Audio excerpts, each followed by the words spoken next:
할렐루야. 우리 새로운 미래가 시작되었습니다. 우리 옆분들에게 활짝 웃으면서 인사하십시다. 새로운 미래가 시작되었습니다.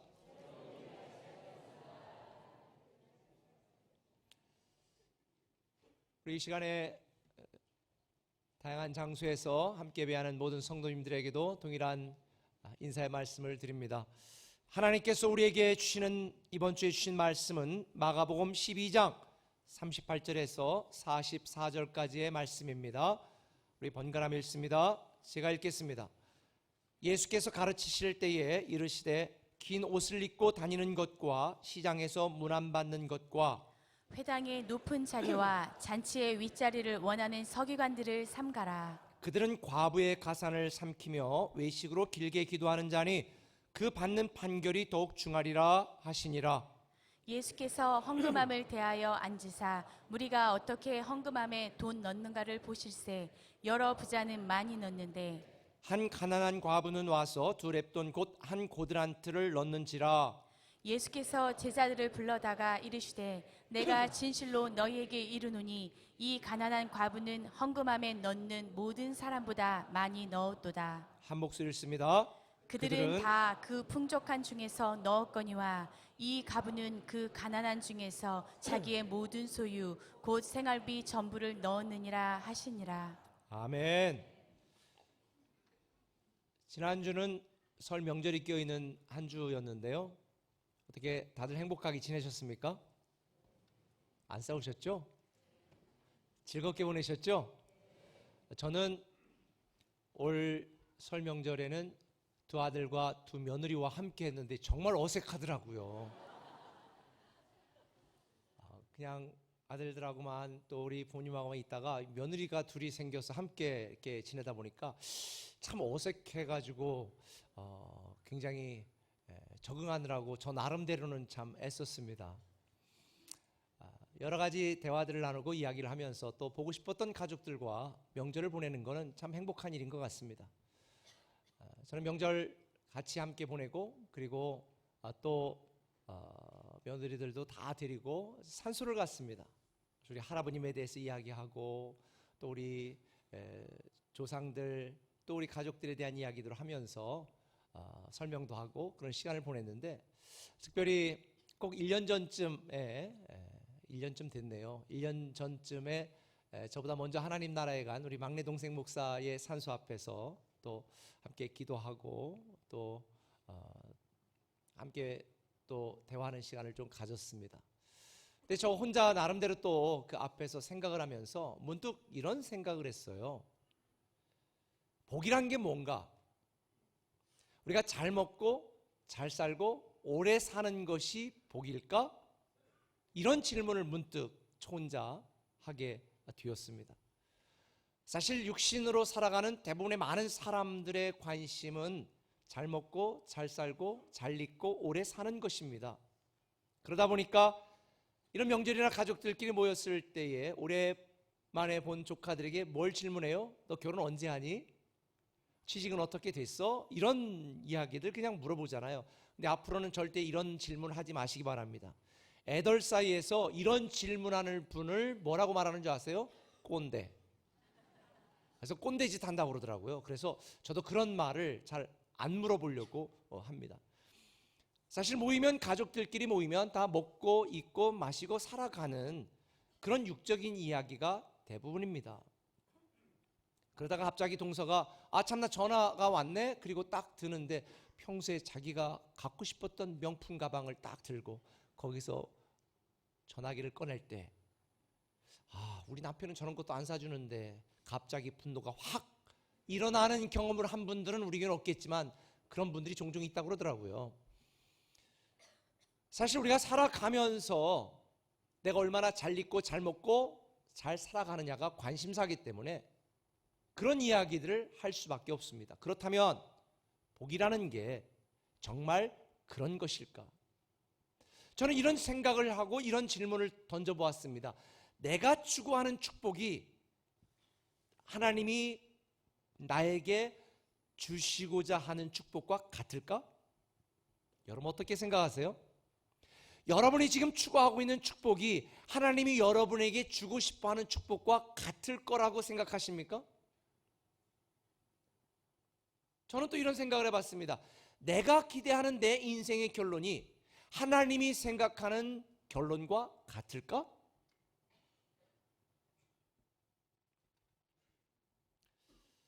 저는 이번 설 명절을 지나면서 이런 생각을 했습니다. 축복의 기준이 달라야 된다.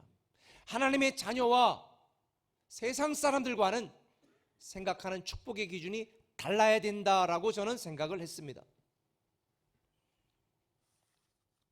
알다시피 제가 설명을 드린 것처럼 이 축복이라고 하는, 이 복이라고 하는 단어를 영어 성경에서는 blessing이라는 단어를 사용합니다. blessing이라는 단어는 blood, 피라고 하는 뜻을 가진 blood라는 단어에서 파생되어 같은 의미를 지니고 있는 거 아시죠? 대체 왜 성경에서는 축복을 피에서 시작했을까? 근데 성경은 뭐라고 말합니까? 피 흘림이 없은즉 죄사함이 없다. 오직 예수 그리스도의 피로 말미암아 우리는 죄사함을 받고 예수 그리스도의 피로 말미암아 우리는 하나님의 자녀, 왕의 자녀가 되는 권세를 소유한 줄 믿으시길 바랍니다. 결국 성경이 우리에게 가르쳐주고 하나님이 우리에게 주고 싶어 하시는 축복은 하늘에 속한 신령한 복입니다. 영적인 복입니다. 예수로 피로 말미암아 왕의 자녀가 되고 하나님의 자녀가 되어지는 본질적인 복, 이 복을 하나님은 우리에게 주시기를 원하는데 우리는 끊임없이 육적인, 육신적인, 잘 먹고 잘 살고 오래 사는 복을 기대하고 바라고 있습니다. 제가 여러분에게 한 가지 질문해 볼게요. 여러분들이 정말 여자애 나가지고 내가 생각하는 이런 옷을 입히면 너무 예쁠 거야, 그리고 이런 음식 먹이고 머리핀은 이렇게 하고 이렇게 하면 너무 인형처럼 예쁠 거야, 그걸 한번 해보고 싶어서 딸나신 분 계세요? 그걸 하고 싶어서 딸난 분은 없을 거예요. 그냥 딸이 생겨서, 딸이 나와서 그 딸을 어떻게 하면 예쁘게 맛있는 거 입히고 그렇게 만들까, 그래서 하지 않겠습니까? 오늘날 성도들이 신앙생활을 마치 이것처럼 이렇게 뒤바뀐 것처럼 신앙생활하는 분들이 있습니다. 마치 내가 이 땅을 살면서 잘 먹고 잘 살고 예쁜 옷 입고 좋은 옷 입고 잘 살기 위하여 내가 하나님의 자녀가 된 것처럼 착각하는 분들이 있습니다.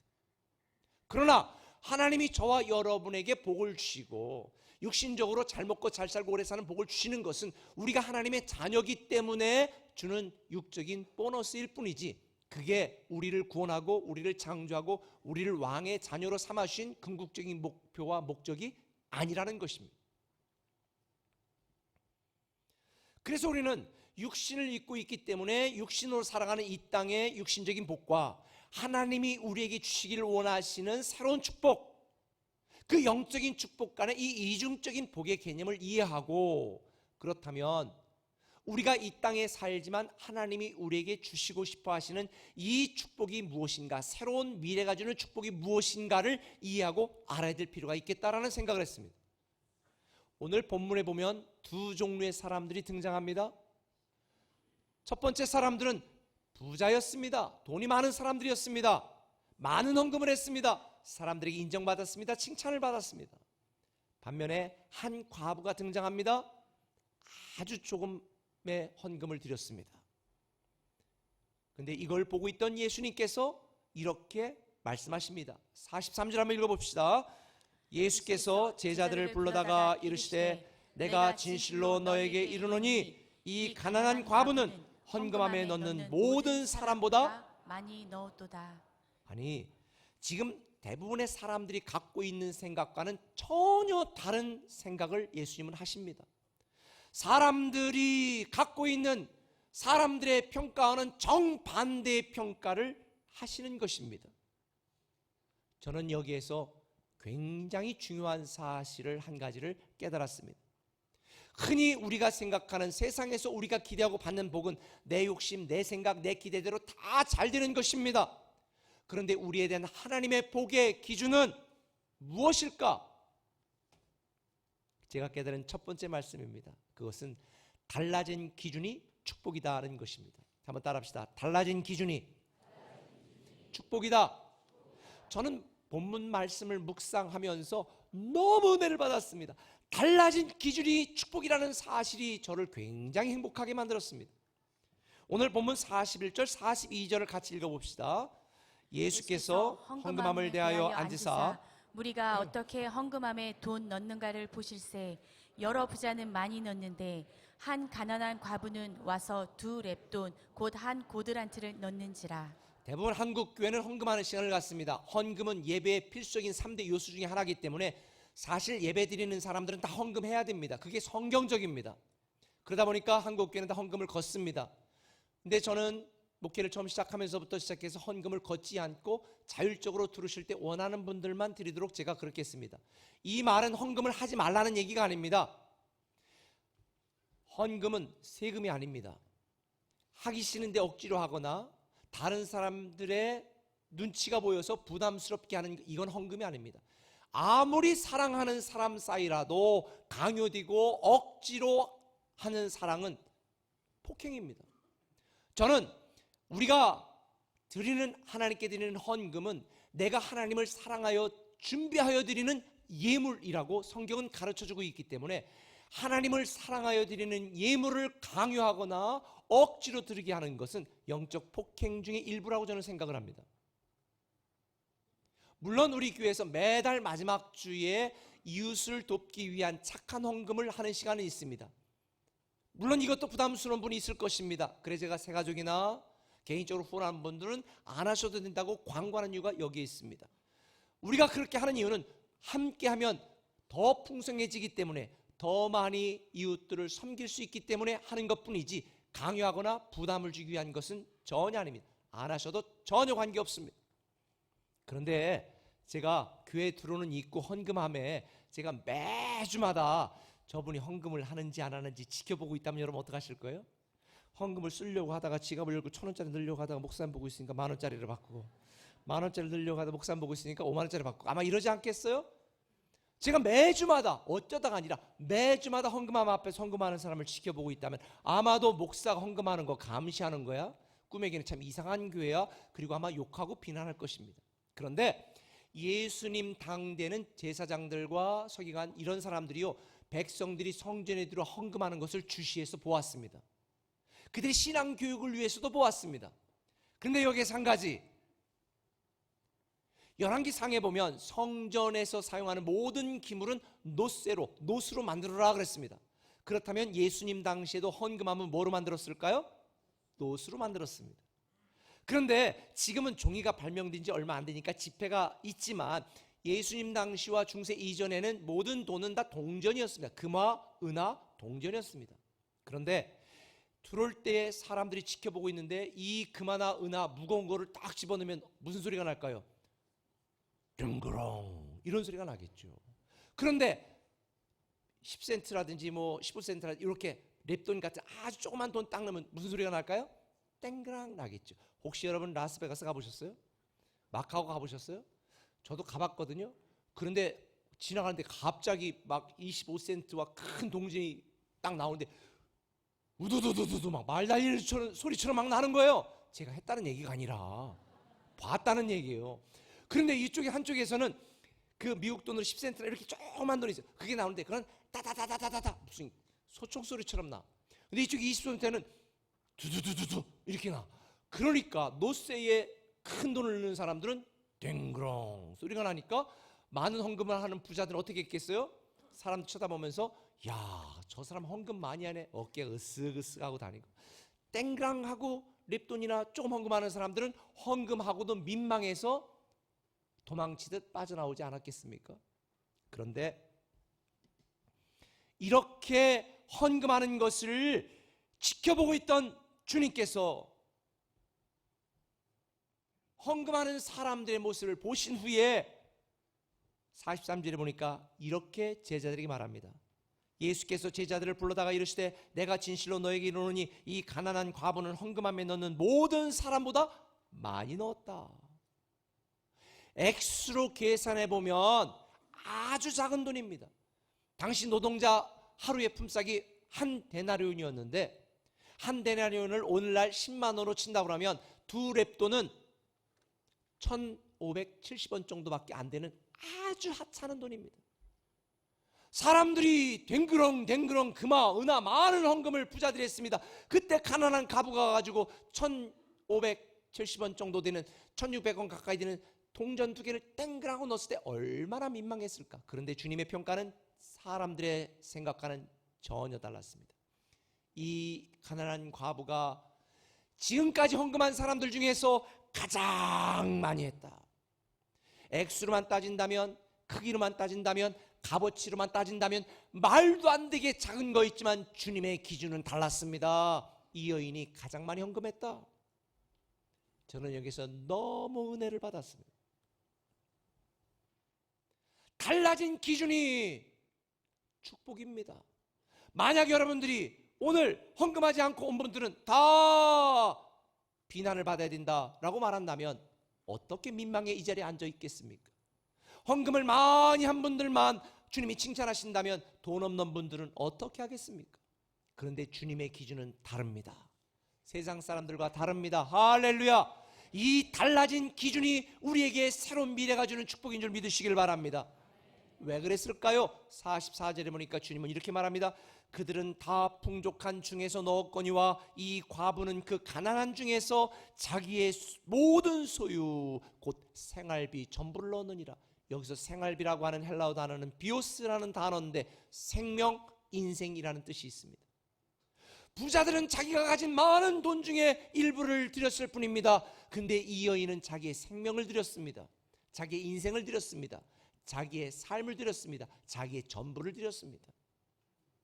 사람들의 기준과 주님의 기준은 너무나 달랐습니다. 사람들은 드리는 헌금의 액수나 크기를 봅니다. 근데 주님은 왜 드렸는가? 어떤 마음으로 드렸는가? 그 마음의 중심을 보시는 것입니다.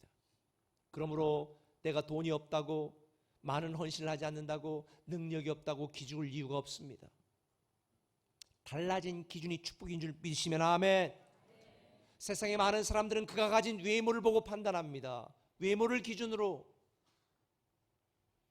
그런데 하나님은 우리의 마음의 중심을 보시고 판단하십니다. 우리에 대해 이처럼 달라진 주님의 기준이 새로운 미래가 주는 축복입니다. 그래서 사무엘상 16장 7절에 보면 여호와께서 사무엘에게 이르시되 그의 용모와 키를 보지 말라. 내가 이미 그를 버렸노라. 내가 보는 것은 사람과 같지 아니하니 사람은 외모를 보거니와 나 여호와 하나님은 뭐를 보신다? 중심을 보신다. 사랑하는 꿈의 가족 여러분, 우리에 대하여 주님의 달라진 기준이 축복인 줄 믿으시길 바랍니다. 세상에 많은 사람들은 학벌이나 직위로 우리를 판단합니다. 그러면 저처럼 좋은 대학을 나오지 못한 사람은 어떡합니까? 높은 직위를 가진 분들은 어떻게 하시겠습니까? 세상의 사람들이 갖고 있는 기준과 주님이 우리를 바라보는 기준과는 전혀 다릅니다. 주님은 우리를 주님과 사랑의 관계로 바라보시는 것입니다. 지난주 말씀드린 것처럼 세상에 많은 사람들은 내가 무슨 얼마나 엄청난 업적을 남겼느냐, 이걸 기준으로 그 사람이 괜찮은 사람이다, 능력 있는 사람이다, 그렇게 판단하고 평가합니다. 그런데 주님은 그렇게 하지 않습니다. 우리와 주님과 어떤 관계를 맺고 있는가, 하나님이 우리에게 어떤 분이고 우리는 하나님께 어떤 존재인가, 이 관계를 갖고 판단하시고 평가하시는 것입니다.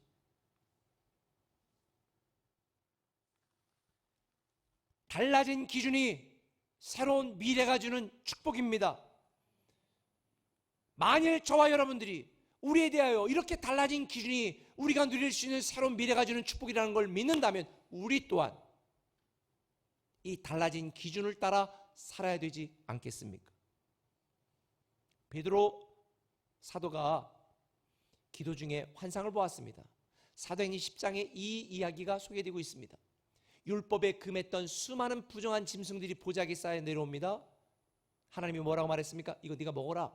그때 사도행전 10장 14절에 베드로가 이르되 주여 그럴 수 없나이다. 이 주여와 그럴 수 없나이다라는 말이 같이 가면 안 되는 단어인 거 아시죠?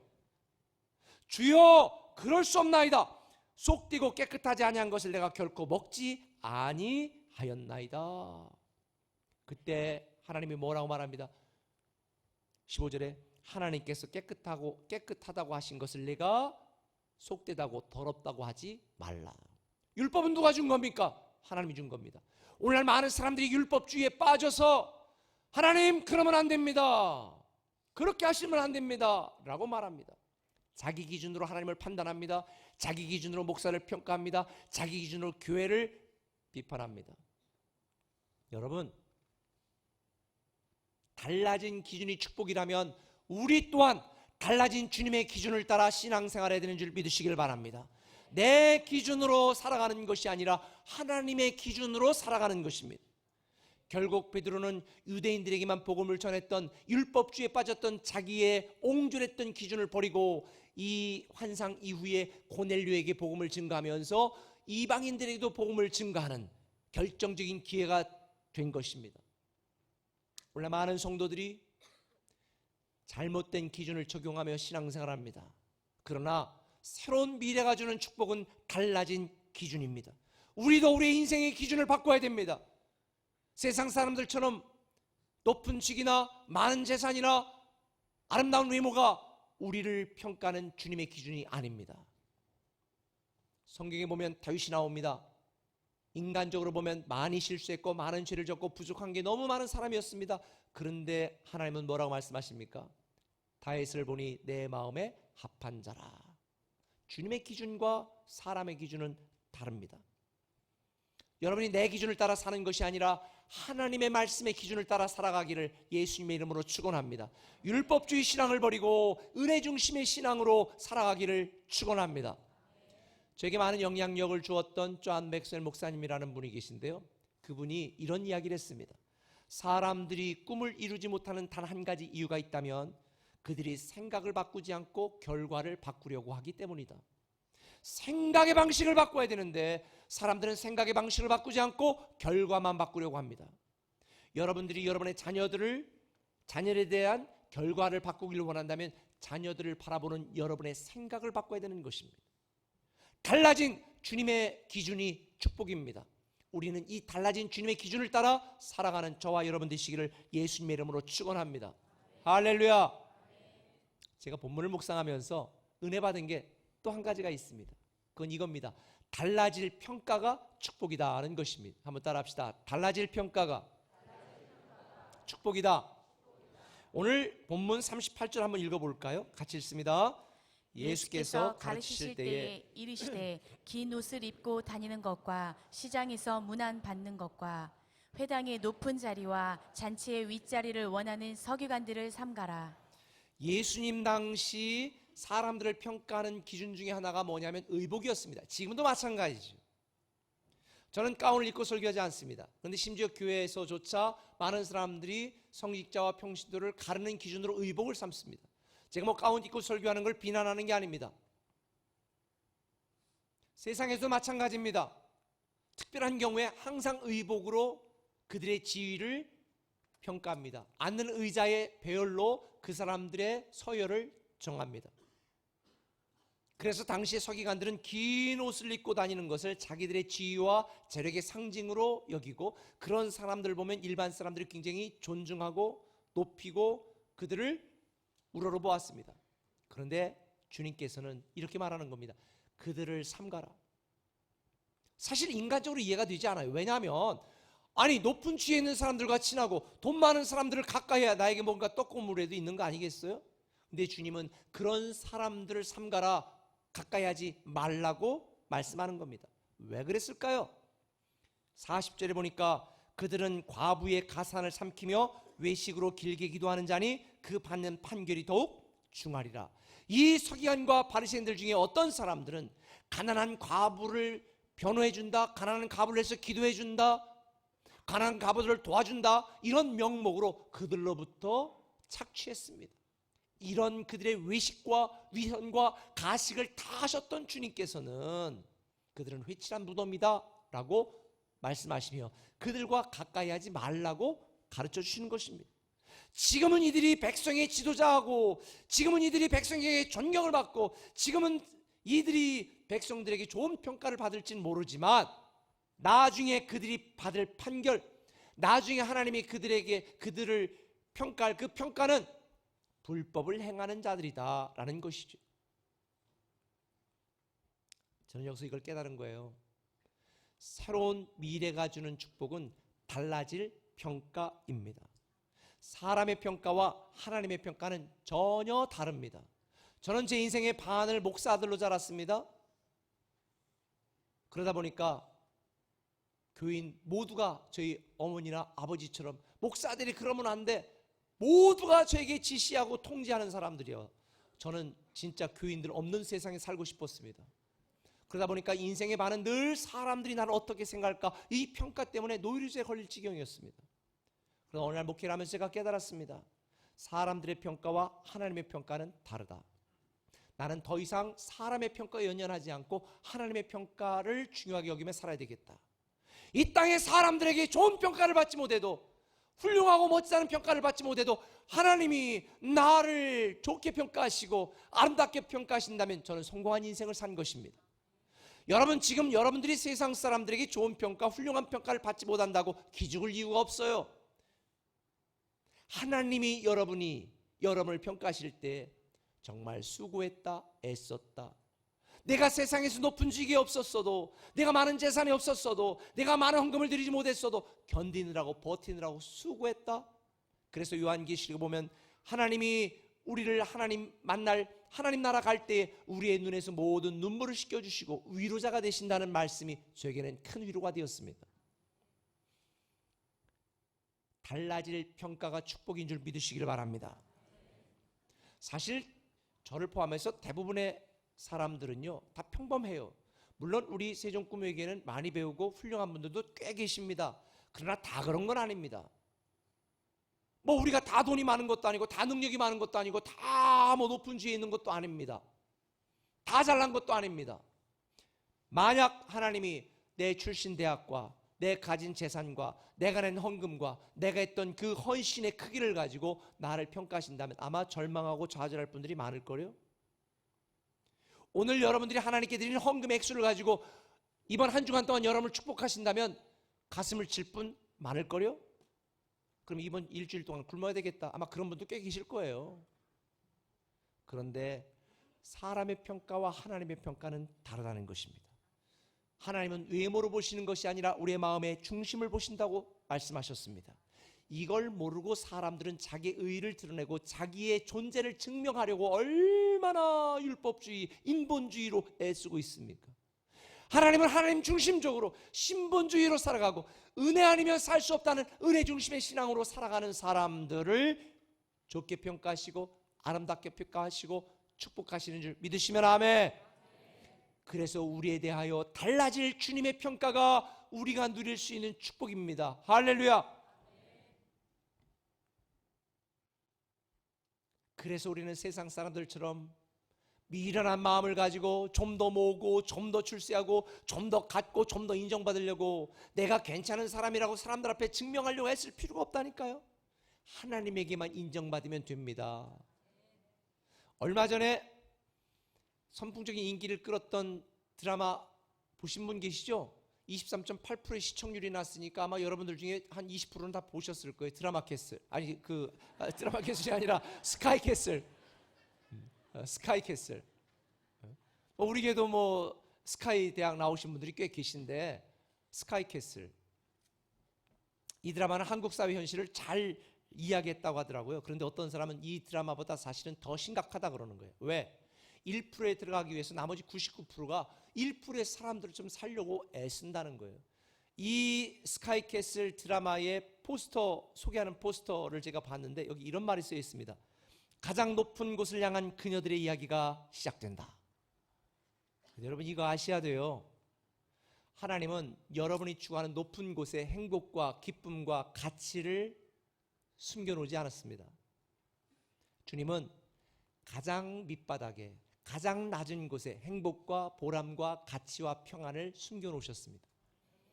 그래서 여러분들이 정상의 높은 곳에 올라가 봐야 몸 상하고 건강 상하고 스트레스 받고 혈압 올라가고 공허함밖에 없는 거예요. 그렇다고 그런 삶을 추구하지 말라는 게 아니에요.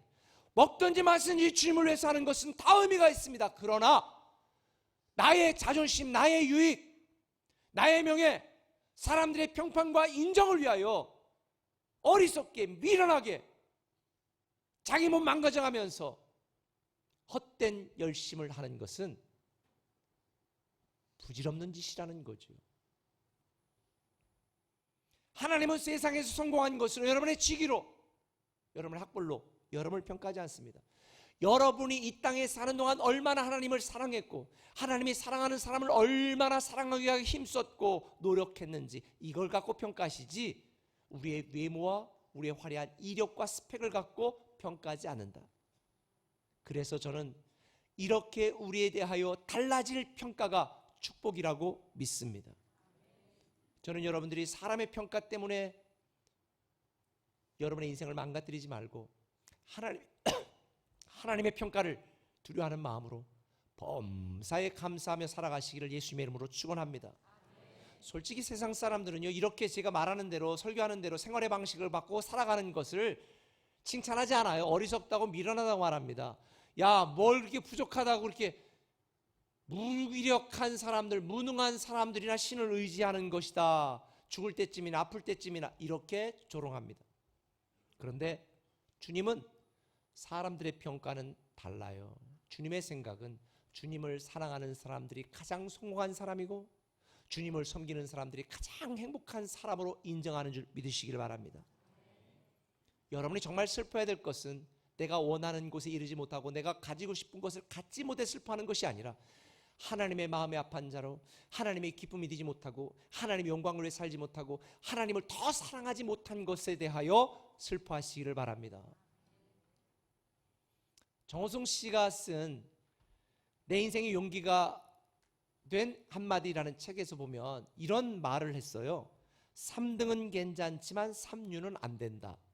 3등과 3류에는 분명한 차이가 있습니다. 저는 학교 다닐 때 1등도 자주 했던 사람이고 꼴등도 경험해봤던 사람입니다.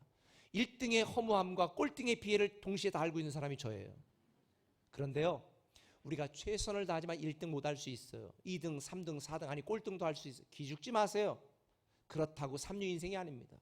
3류 인생은 1등을 하지만 자기밖에 모르고 높은 직에 있지만 이기적이고 가질 걸 많이 가졌지만 하나님을 위해 사용하지 못하고 자기 욕심을 위해 살아가는 사람이 3류 인생, 하류 인생이고 비록 내가 원하는 직이나 목표를 이루지 못했다 할지라도 하나님을 사랑하고 하나님의 마음에 합한 자라 살려고 애쓰고 몸부림치는 자, 그런 사람은 인류 인생, 명품 인생인 줄 믿으시길 바랍니다.